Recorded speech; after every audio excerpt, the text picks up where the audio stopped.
What we got here is a 3-section, 28-foot dual safety ladder. This ladder weighs 107 pounds. We're going to show you how to get onto a high shoulder a couple of different ways. The first way we'll show you is kind of a roll.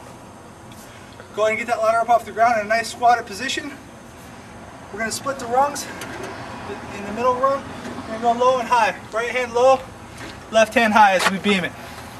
Once we get that ladder up, we're going to get that ladder in motion, kind of like a shrug.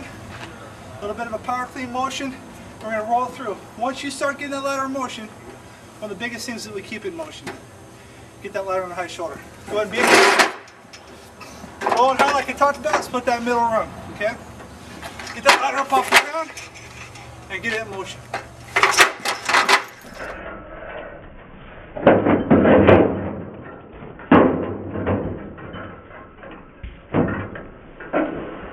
Once I got this ladder up on my high shoulder, 4 to 5 rungs back, find that balance point. Okay, to go ahead and have that ladder at a little bit of an angle because you're going to generate that power through the butt spurs. As I'm walking up, I'm always looking for my overhead, my wires, stuff like that. Anything that's going to snag my ladder, be a hazard to me. I'm also looking at my footing, my grounding. As I walk up, I'm looking for a good place to drive my butt spurs into the ground.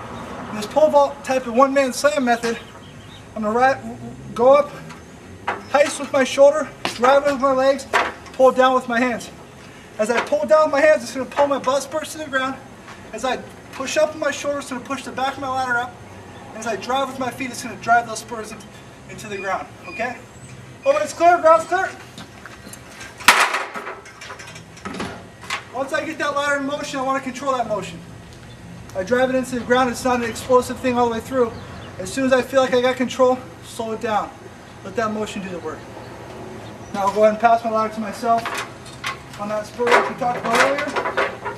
Grab the butts, and I'll raise from this point.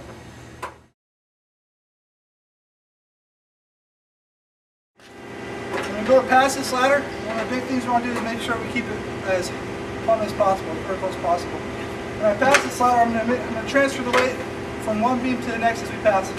So if I'm going to move it 180 degrees to where my fly section is out, and maintain that control, I pass to myself. A couple key elements in this is that I have a nice wide base.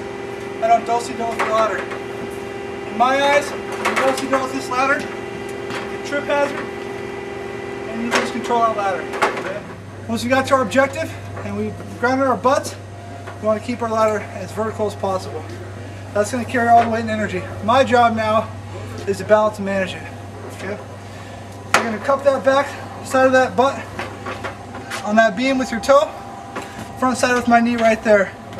You go ahead and let your ladder lean over top of you, just ever so lightly so you feel that pressure on your knee.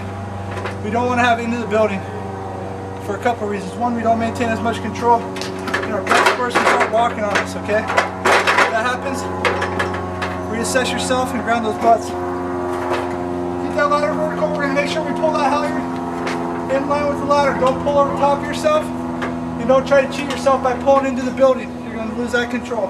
Keep that ladder very vertical. Also, as you extend that fly, if you can or need to, you can use your forearms on the beams to help balance it too.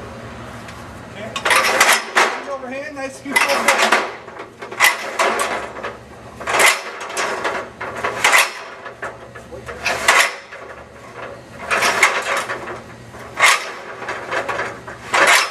We're high, our dogs are locked. That ladder's completely vertical, and I got control of it. As soon as I lock those dogs, see those dogs locked, this is not a spot where we want to hang out. I want to get this ladder in the building. As soon as we've locked those dogs, we see those dogs locked, we're going into the building, transfer our weight, and slowly ease it in just like a two-person. Reach the building, tie off our ladder.